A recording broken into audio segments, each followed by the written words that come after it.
mu'minun wa bi innajatihi wa tabiqihi yahsadu dalun ashadu an la ilaha illallah wahdahu la syarikalah wa ashadu anna muhammadan abduhu wa rasuluh amma ba'du. Para hadirin wal hadirat yang dimuliakan Allah Subhanahu wa taala, jamaah Ibnu Hajar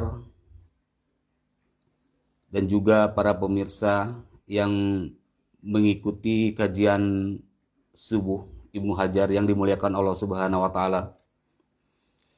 Alhamdulillah pada saat ini kita bisa berkumpul bermuwajahah untuk melaksanakan salah satu kewajiban yang telah diperintahkan oleh Allah Subhanahu wa taala, yaitu thalabul ilmi sebagai sarana bagi kita untuk mencapai sebuah kebahagiaan dan juga sebagai sarana untuk mewujudkan perintah-perintah Allah Subhanahu wa taala. Rasulullah selalu mendoakan kepada umat muslim, Allahumma barik li ummati fi bukuriha barok. Ya Allah, berikanlah keberkahan kepada umatku pada pagi ini.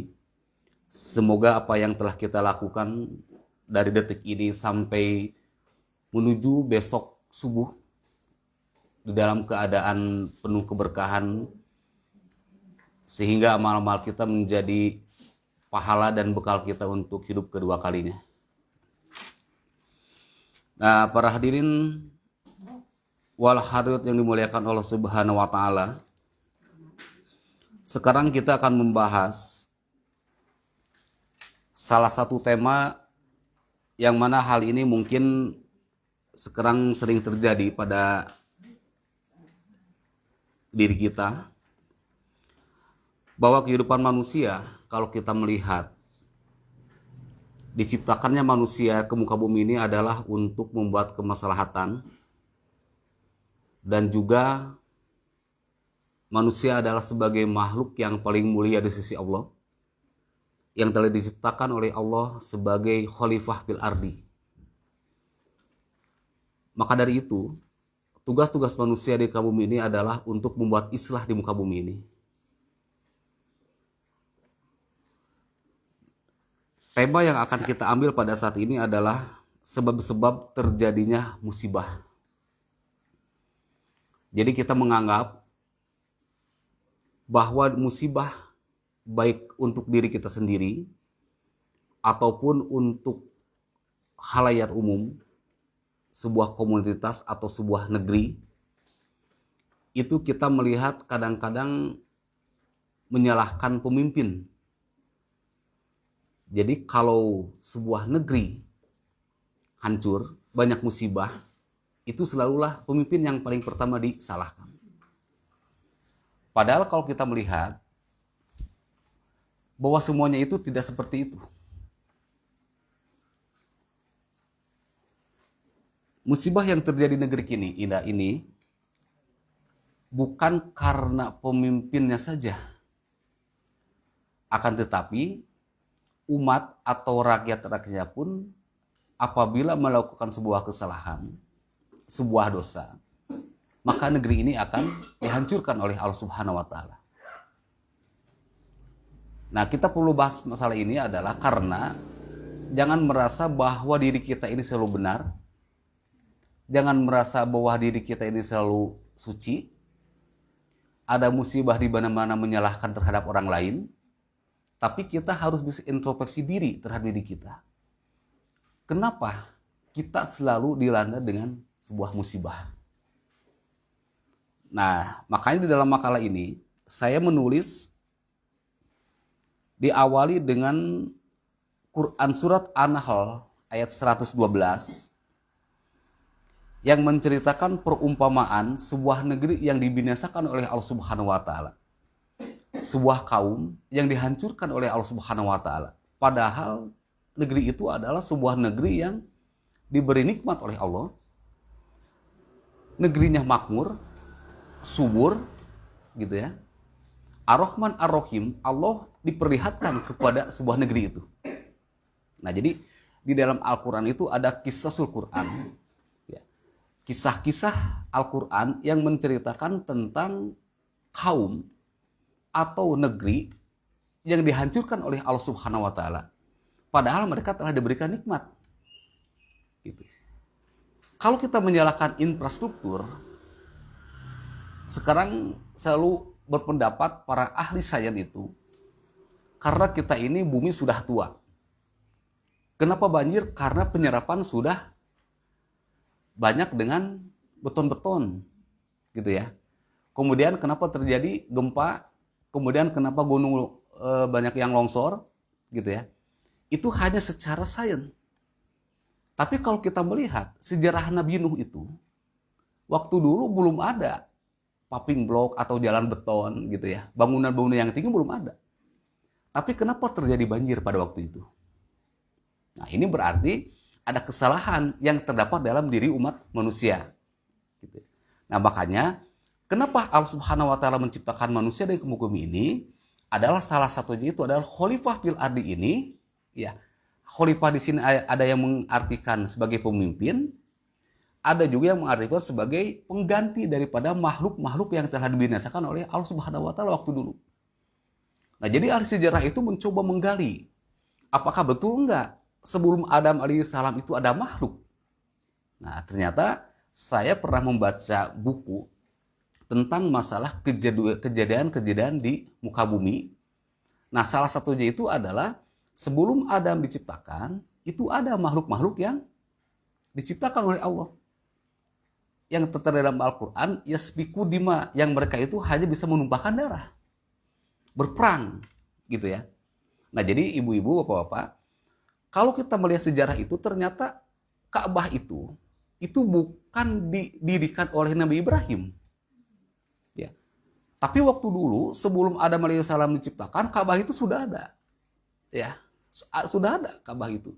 Tapi yang waktu dulu itu, yang tawaf di Ka'bah itu adalah para malaikat yang diperintahkan oleh Allah, dan juga makhluk-makhluk yang lain. Tapi makhluk yang lain itu tidak mengikuti perintah Allah. Mereka tidak mau bertawaf. Hanya malaikat yang bertawaf itu. Gitu ya. Nah, karena makhluk tersebut dia itu maksiat kepada Allah, tidak mau mengikuti perintah-perintah Allah, maka Allah menghancurkan, membinasakan makhluk-makhluk itu. Gitu ya. Nah, malaikat ke langit, kemudian Ka'bah itu adalah hancur. Ka'bah itu. Nah, kemudian diciptakanlah Adam alaihissalam, sebagaimana di dalam Al-Quran menyatakan, ya, wa id qulna lil malaikati inni ja'irun fil ardi khalifah, gitu kan, kata Allah dalam Al-Quran itu, ketika kami, kata Allah, berfirman kepada para malaikat, ini ja'irun fil ardi, aku mau menciptakan, mau menjadikan di muka bumi ini adalah khalifah.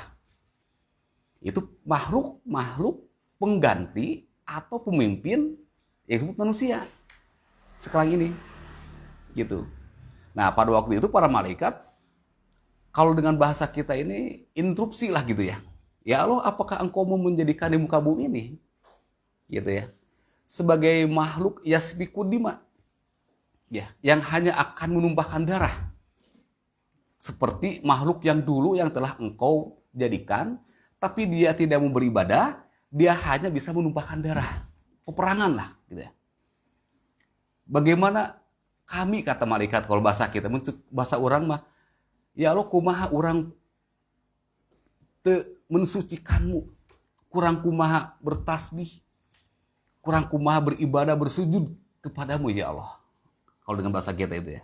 Nah, itu kan Allah itu punya hak prerogatif. Ini ja'ilun ini a'lamu ma la ta'lamun. Aku lebih mengetahui daripada kalian yang tidak ketahui. Maka diciptakanlah Adam. Nah, Adam itu sebagai manusia yang pertama diciptakan. Gitu ya. Ini sedikit cerita nih ya. Historis sedikit aja. Karena kalau ditamatkan nggak akan beres 1 jam gitu ya untuk pembahasan. Nah, malaikat itu diciptakan, kemudian malaikat itu bersujud kepada Adam kecuali iblis. Ya. Jadi malaikat dan iblis itu disuruh sujud itu bukan Adam sebagai Tuhan, bukan. Ya, tapi mereka itu sujud karena ketaatan kepada Allah untuk bersujud kepada Adam. Bukan Adam sebagai yang disembah, bukan. Gitu ya.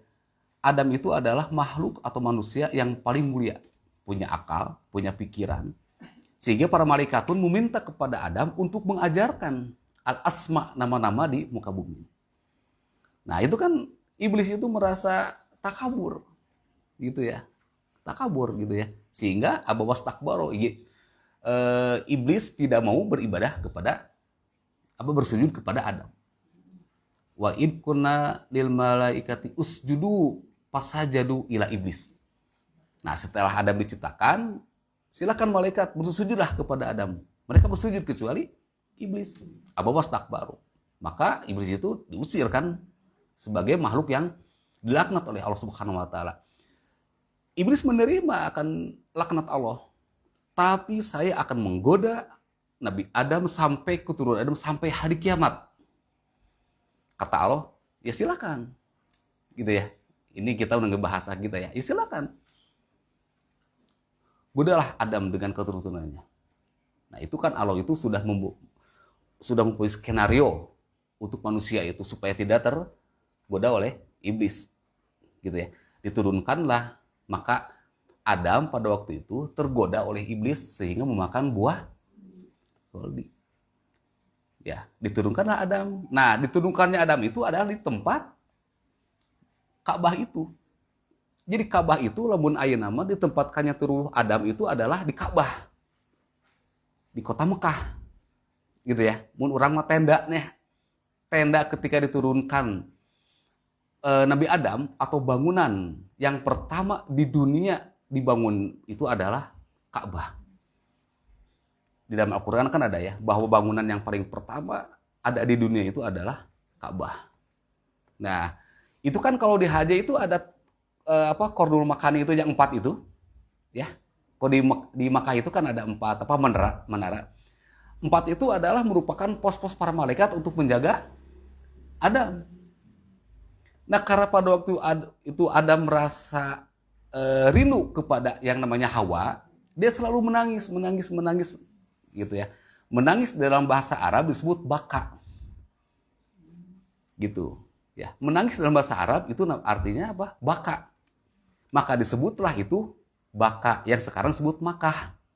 Di dalam Al-Qur'an kata baka itu cuma 1. Gitu. Nah, jadi menurut penelitian ahli bahasa, kalau secara ilmiah gitu ya, Makkah itu bukan Makkah tapi baka aslinya itu. Karena kalau sejarah itu kan di dalam bahasa itu ada perkembangan dari lafaz gitu ya. Ditinjau dari segi bahasa ya, sastra bahasa Arab gitu. Nah, kemudian Allah Subhanahu wa taala menurunkanlah Adam ke muka bumi ini. Nah, di sana terus berkembang sehingga ada Qabil dan Habil, terjadi peperangan. Gitu ya. Itu adalah merupakan tabiat manusia dan janji setan untuk mengganggu Adam dan keturunan untuk menggoda dan menghancurkan muka bumi ini. Gitu ya. Nah, bakalah di sini di dalam surat An-Nahl, A'udzubillahi minasyaitonir rajim. Wa daraballahu masalan qaryatan kanat aminatan mutmainnatan ya'tiha rizquha ragadan min kulli makanin wa kafarat bi an'umillahi fa adaqaha Allahu libasa zu'i wal khaufi bima kanu yasnaun. Dan Allah telah membuat suatu perumpamaan dengan sebuah negeri yang dahulunya aman, lagi tentram, rezekinya datang kepadanya melimpah ruah dari segenap tempat, tetapi penduduknya mengingkari nikmat-nikmat Allah. Karena itu Allah merasakan kepada mereka pakaian kelaparan dan ketakutan disebabkan apa yang selalu mereka perbuat. Nah, ini adalah ayat An-Nahl itu merupakan intisari yang menceritakan tentang kaum-kaum atau negeri yang dianjurkan oleh Allah. Nah, di sini saya akan membawa satu contoh kaum yang dianjurkan, yang diabadikan dalam Al-Quran, yaitu kaum Saba. Ya, ibu-ibu udah mendengarkan kaum Saba, ya. Kan kaum Saba itu sampai diabadikan dalam Al-Quran dengan surat As-Saba. Ya, nah itu cerita Nabi Sulaiman dengan Ratu Bilqis, gitu ya. Nah, jadi kata Allah dalam Al-Qur'an begini. Laqad kana lis-saba'i fi maskanihim ayatun jannati an yaminihi wasimalihi kulu min rizqi rabbikum waskuru lahu baldatun thayyibatun wa rabbun ghafur. Sungguh bagi Allah Saba ada tempat kekuasaan Allah. Di tempat kediaman mereka yaitu 2 kebun di sebelah kanan sebelah kiri, dan kepada mereka dikatakan makanlah olehmu dari rizki yang dianugerahkan dari Tuhanmu dan bersyukurlah kamu kepadanya. Jadi yang disebut dengan kebun ya di sini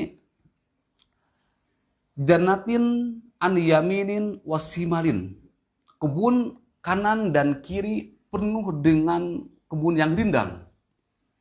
Ya, jadi ini kalau saya membaca beberapa tafsir tentang masalah Sabah ini, jadi Sabah ini negeri yang betul makmur. Kalau sekarang di negara kita lah. Bahkan ada yang menurut penelitian dulu nih ya, tahun berapa ya? Tahun sekitar 2005 kalau nggak salah ya. Bahwa Indonesia itu adalah negeri Sabah. Gitu, Indonesia itu. Yang ada di Jawa Timur. Nah, Sleman itu adalah titisan dari Nabi Sulaiman. Katanya gitu. Ya, kemudian kenapa seperti itu? Karena di Indonesia itu kalau kita menancapkan bambu jadi gitu kan.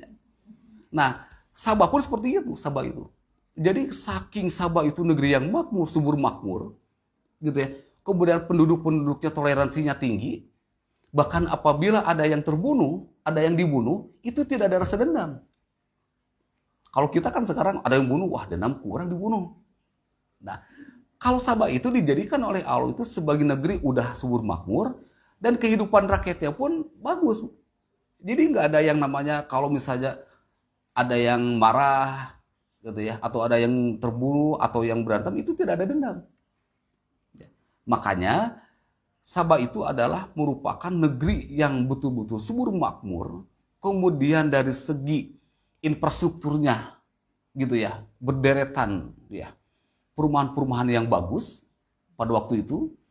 Kemudian Sabah itu mempunyai bendungan ya, yang tinggi, yang besar, yang pada waktu itu adalah merupakan ide Ratu Bilqis. Ide Ratu Bilqis gitu ya waktu itu. Nah, Sabah itu adalah merupakan keturunan dari nenek moyang Arab.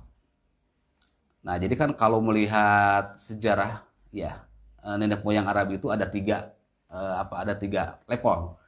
Yang pertama nenek moyang Al-Arab Al-Baidah, yaitu nenek moyang yang sangat jauh, yaitu bangsa kaum Ad dan Samud. Ya, Ad Samud itu kan kaum yang dibinasakan oleh Allah. Gitu ya. Itu adalah Al-Arab Al-Baidah. Itu nenek moyang Arab yang paling pertama gitu ya. Yang mana kaum itu adalah yang dihuni oleh kaum Ad dan Samud yang telah dulu dihancurkan oleh Allah Subhanahu wa taala. Yang kedua, nenek moyang Al-Arab Al-Aribah, yaitu Bani Qoton, mereka yang tinggal di Yaman, yaitu yang disebut kaum Sabah. Gitu ya. Jadi Sabah itu adalah merupakan Al-Arab Al-Aribah yang kedua. Gitu ya.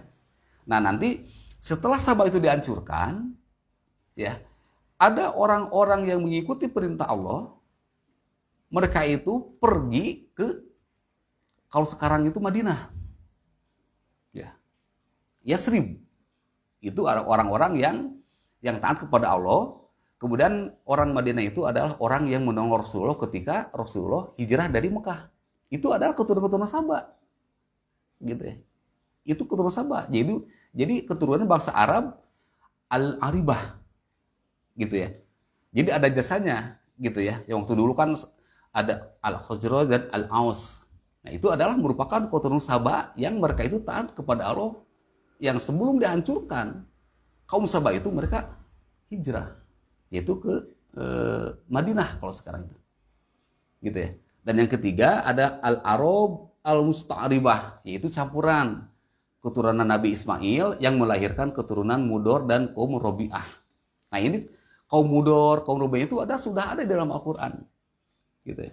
Nanti kita bahaslah satu persatu ya kaum-kaum yang dihancurkan oleh Allah. Jadi karena kaum itu mereka curang dari segi jual beli, kaum Atikah, kemudian mereka itu adalah orang-orang yang sodomi, gitu ya. Mereka itu adalah orang-orang yang musyrikin. Itu oleh Allah dihancurkan semuanya, kaum seperti itu. Itu di dalam Al-Quran sudah ada semuanya, gitu ya. Nah, kesuburan kaum Saba itu, ya, ini saking subur-suburnya, gitu ya kan. Janatin an yamini wasimalin, 2 kebun di sebelah kiri dan kanan itu penuh dengan perkebunan-perkebunan yang rindang, gitu ya.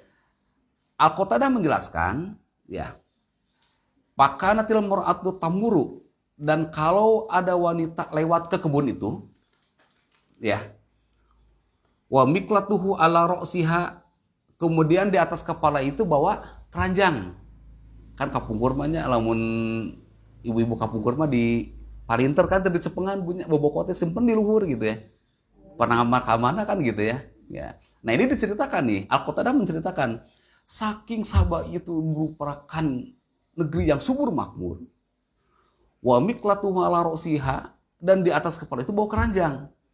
Patamsi baina zabala ini, kemudian dia melewat kedua kebun itu. Gitu ya. Patam tali fakihatun wa mashu biyadihi. Maka keranjang itu tiba-tiba sudah penuh oleh buah-buahan tanpa tangannya menyentuh kepada pohon. Itu merupakan gambaran saking subur Saba itu. Subur, bersih, makmur. Cing di orang ayat itu gitu. Daya di orang mah. Ya, jadi Indonesia mah akan sesubur negeri Saba. Gitu ya. Nah itu yang pertamanya. Kedua lebih bagusnya begini. Saya mengutip dari tafsir jadi tafsir fi ilmi tafsir menyatakan gini.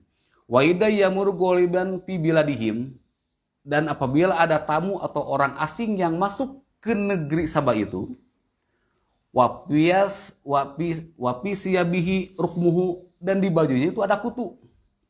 Gitu ya. Orang itu. Jadi merupakan banyak kutu lah gitu ya. Payamutu qomhu litasbiha, maka ketika ia pulang kutu-kutu itu sudah mati. Saking sejuknya, bersihnya udara. Gitu ya. Jadi kahiji subur makmur buah-buahan yang hebat, ya. Yang kedua, saking bersihnya, ya, apabila ada pemuda anu kutuan kadinya atau napi ibu-ibu atau gadis gitu ya, uih tidinya teh terus bersih. Terus teh kutuan. Itu saking negeri itu, Saba itu adalah merupakan negeri yang subur makmur. Nah, dikarenakan mereka itu, kata Allah itu, silahkan Fakulu min rizkikum, maka makanlah silahkan, nikmati rezeki dari Allah itu. Waskuru lakum, silahkan kalian pun untuk bersyukur kepada Allah. Tapi mereka tidak bersyukur. Mereka tidak mau bersyukur. Gitu ya. Maka dihancurkanlah kan oleh Allah. Itu karena pemimpin-pemimpinnya. Itu karena ulah pemimpinnya, gitu ya. Kemudian karena mereka sudah tidak mau bersyukur, wa arsalallahu ilaihim salasata asro nabiyan. Gitu ya. Ini di dalam tafsir Ibnu Jauzi, ya, ketika kaum Saba itu tidak mau menikmati, tidak mensyukuri dan tidak mau beribadah kepada Allah Subhanahu wa taala, arsalallahu ilaihim salasata asyara nabiyan, maka Allah mengutus 13 nabi kepada mereka. Gitu ya. Jadi negeri Saba itu besar, ya, saking banyaknya dosa sampai Allah mengutus 13 nabi kepada kaum Saba itu. Fada'uhum ilallah ta'ala, dan mereka para nabi itu menyerukan kepada kaum Saba itu untuk beribadah, ya, untuk mensyukuri terhadap nikmat-nikmat Allah. Tapi apa yang terjadi? Fakazzabuhum, mereka itu mendustakan para nabi itu. Ya. Jadi kaum Saba itu ancuran teh teu tentara. Ya, bukan ke para nabi yang 13. Allah itu hanya menurunkan tikus-tikus merah, menghancurkan bendungan yang besar itu. Ya, tikus itu masuk ke dalam tanah itu, digorok-gotan si bendungan itu. Hancurlah. Hanya dengan itu Allah itu menghancurkan kaum Sabah itu. Ya, bukan hanya menurunkan tentara, bukan gitu. Ayo ke corona gitu nyebutnya. Gitu. Tapi lamun ku corona sesirah orang Islamnya nu marawat. Jadi imbasnya itu kita tidak bisa beribadah, dan anehnya itu corona itu adanya di masjid dan sekolah. Ya, sok di pasar mah teu aya, di mall mah ada gitu. Oh, sigana barodo kene mata tapi saya yang ibadah benerannya, hayang sakola deui. Gitu. Nah, itu adalah merupakan salah satu misil. Ya. Maka di sini misil untuk ayat 112 surat An-Nahl itu adalah surat kisah Saba. Itu banyak nanti misi-misinya itu yang dihancurkan oleh Allah Subhanahu wa taala. Gitu. Itu jadi kemusibahan. Nah, terjadi sekarang ini, kenapa di negara kita ini gitu ya, yang banyak mayoritas Islam tapi banyak musibah-musibah. Gitu.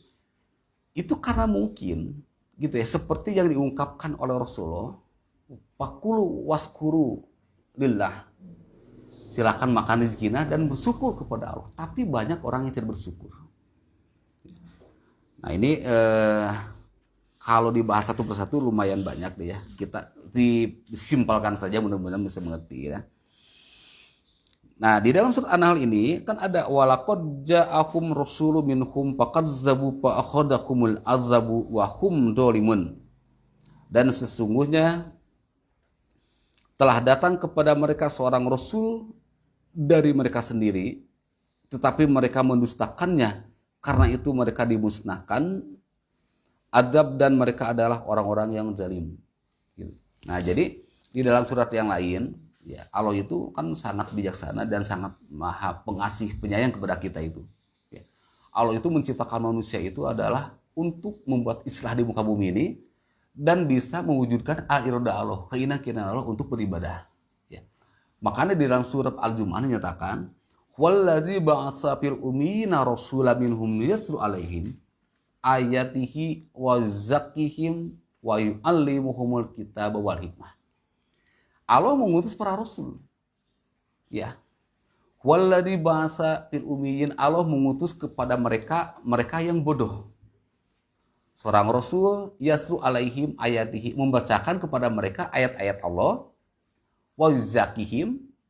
Nah, yang menjadi masalah ya, di dalam surat An-Nahl itu kenapa terjadi kehancuran itu adalah yang pertama dari mereka itu banyak melakukan kemusyrikan. Kemusyrikan. Jadi di anu sebab musyrikan naon, Bu? Pak? Menyekutukan Allah. Lamun urang kieu, mun saya eta moal hirup. Musyrik teh. Ya. Saya ku saya misalnya disalamatkeun. Coba mun saya geus maot sigana. Emang maot teh kumanehna? Ya, maut mah ajal kan gitu ya. Nah itu adalah perkara-perkara yang kita tidak menyadari.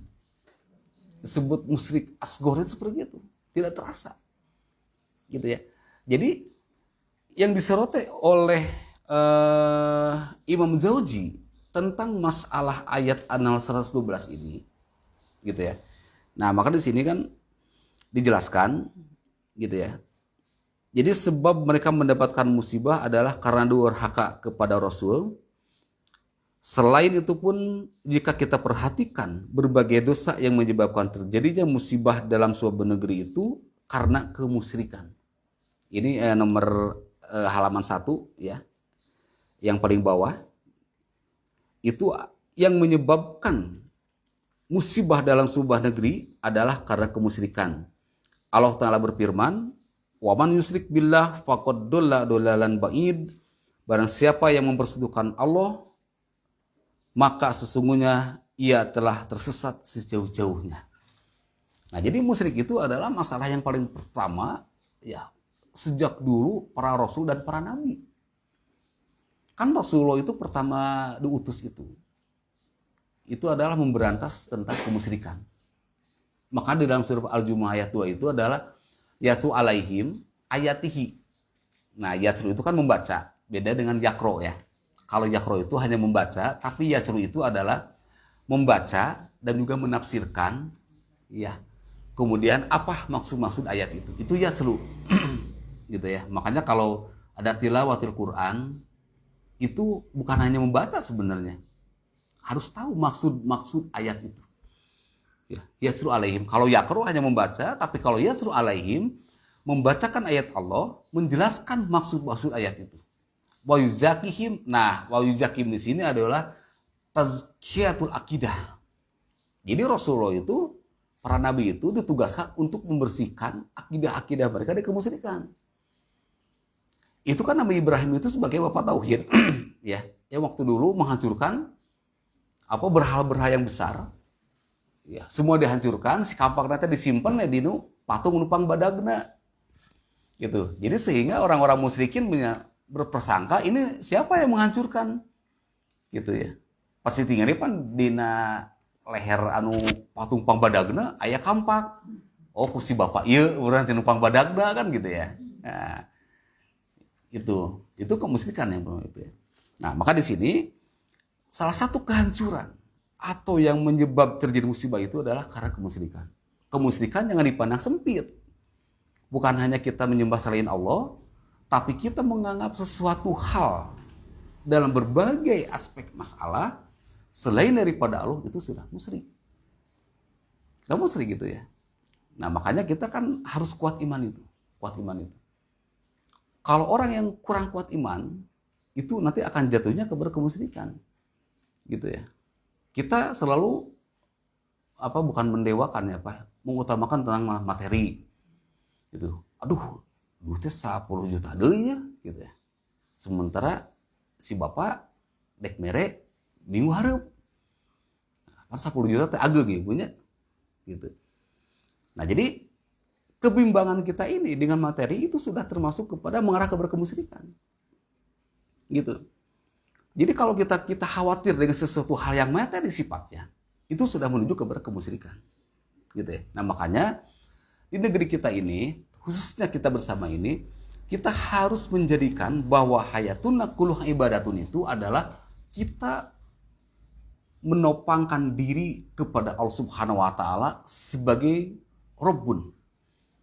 Kita yakin kepada Allah. Segala sesuatu Allah yang akan mengurus dan mendukung kita. Gitu. Jadi mun resiko ayeuna 10.000 deui, walah si bapak teh kumaha gini, jangan panik, Bu. Gitu ya. Kita ada Allah. Kita percaya bahwa Allah lah yang akan memberikan jalan kepada kita. Gitu. Asal suamina, si bapana, sing jujur. Gitu ya. Artos mah aya dengan lebar, masihan ka pabajikan teh. Nah, itu teh bakal ditutup pintu rezeki itu. Gitu ya. Karena kalau seorang laki itu adalah pemimpin yang harus memberikan dan mengayomi terhadap keluarganya. Dari berbagai segalanya rezekinya. Sok ibu, sarang putra, desa tuang di mana? Di Allah, di bapak. Nah, itu kan. Jadi masing-masing anak, masing-masing istri itu ada rezekinya dari Allah. Pelantarannya itu adalah suami sebagai penanggung jawab keluarga. Gitu ya. Nah, itu adalah salah satu bentuk Allah memberikan rezeki ya kepada suami, kepada istri dan kepada anak, gitu ya. Nah, di dalam halaman kedua di sini ada innasirka ladulmun adim. Sesungguhnya syirik adalah benar-benar kedoliman yang besar. Di dalam surat Asy-Syura ayat 30, wa ma asabakum min musibatin fabima kasabat aydiyakum wa ya'fu an katsirin. Apapun musibah yang menimpa kalian adalah akibat perbuatan dosa kalian sendiri. Dan Allah memaafkan sebagian besar dari kesalahan-kesalahanmu.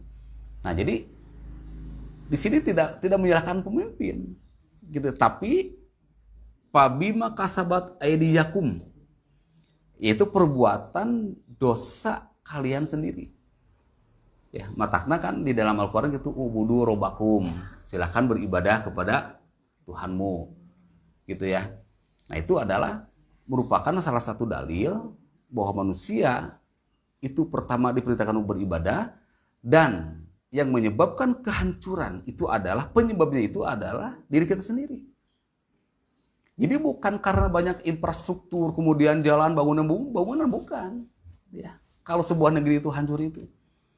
Gitu.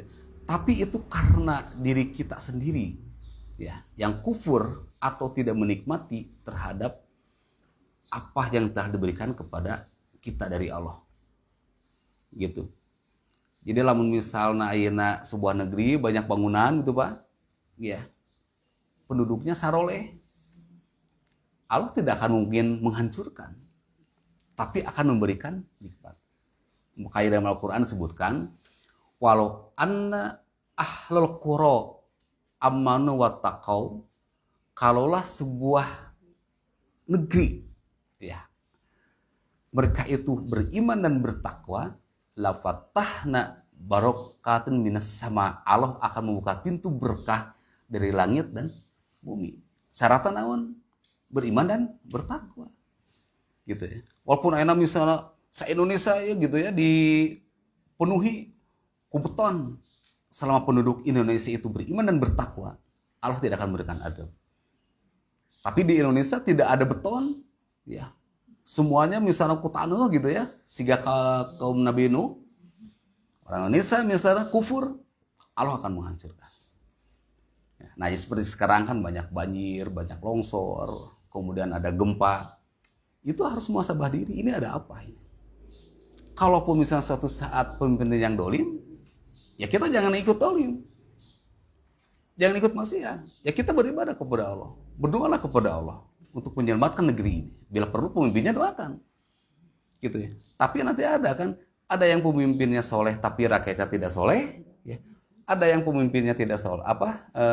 Ada yang pemimpinnya soleh, rakyatnya tidak soleh. Ada yang pimpinnya tidak soleh, ya, rakyatnya soleh, kan gitu ya. Ada yang pemimpinnya soleh, rakyatnya soleh, gitu. Kan kalau Nabi Nuh itu soleh kan gitu ya. Tapi mereka tidak mau beribadah. Artinya tetap dihancurkan oleh Allah Subhanahu Wa Taala, gitu ya. Nah jadi itu adalah merupakan salah satu penyebab bahwa kehancuran di muka bumi ini adalah karena mereka-mereka yang selalu melakukan maksiat. Dan maksiat itu bukan minum, judi, dan berzina saja. Coba ada maksiat naon? Sekarapnya waktu nanya. Maksiatnya naon?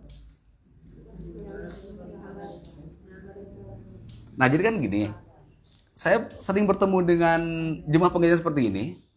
Ya dia yang sebut dengan maksiat itu imagine begini. Orang yang melakukan zina, judi, mabuk, gitu ya, pembunuhan itu maksiat. Ya, itu yang mereka sering ngobrol dengan saya beberapa pengajian. Tapi yang disebut dengan maksiat itu bukan seperti itu. Yang disebut dengan maksiat itu adalah mereka-mereka yang tidak melaksanakan perintah Allah dan mereka melakukan larangan-larangan Allah, itu maksiat. Gitu ya. Orang yang tidak sholat maksiat. Terus tebu. Orang yang melakukan riba maksiat. Nah, nanti di sini sebenarnya ada ya hadis yang Imam Ibnu Majah ini tentang masalah muamalat gitu ya. Nanti bisa dibaca gitu ya, Bu ya. Gitu. Nah, ini solusinya adalah bagaimanakah solusinya keluar kita dari masalah-masalah yang akan menghancurkan bumi ini adalah dengan cara bertaubat. Gitu ya. Nah, di sini di dalam surat Al-Anfal ayat 53 dijelaskan, zalika bi annallaha lam yaku mughayyiran nikmata an'amaha ala qaumin hatta yughayyiru ma bi anfusihim wa anallaha samiun alim. Siksaan yang demikian itu adalah karena sesungguhnya Allah sekali-kali tidak akan mengubah suatu nikmat yang telah dianugerahkan kepadanya kepada satu kaum sehingga kaum itu merubah apa-apa yang ada pada diri mereka sendiri, dan sesungguhnya Allah mendengar lagi maha mengetahui. Jadi Allah itu gitu ya akan mengampuni terhadap kaum sebuah negeri itu apa mereka itu berubah dari maksiat kepada ketaatan. Gitu ya. Maka di sini sebutkan kan dalam Al-Qur'an disebutkan innaloha la yughayyiru ma bi qaumin hatta yughayyiru ma bi anfusihim.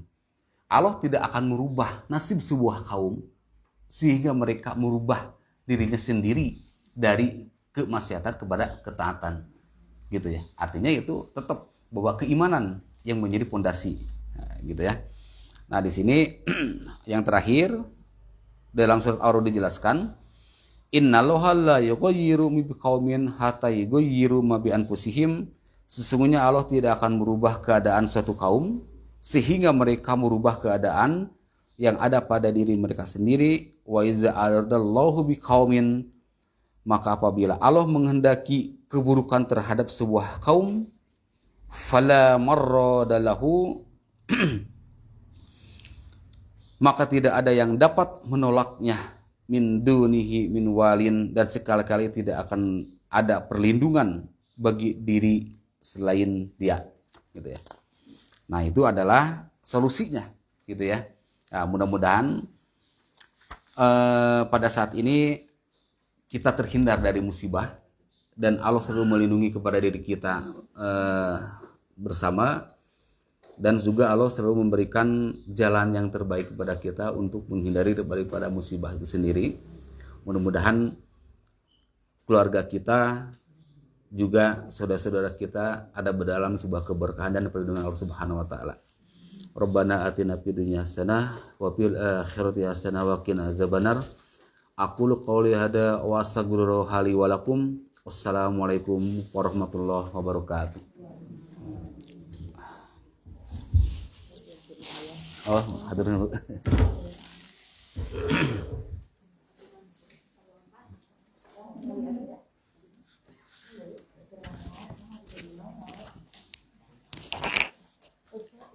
Oh, dengan sekolah sudah. Paruan pagi.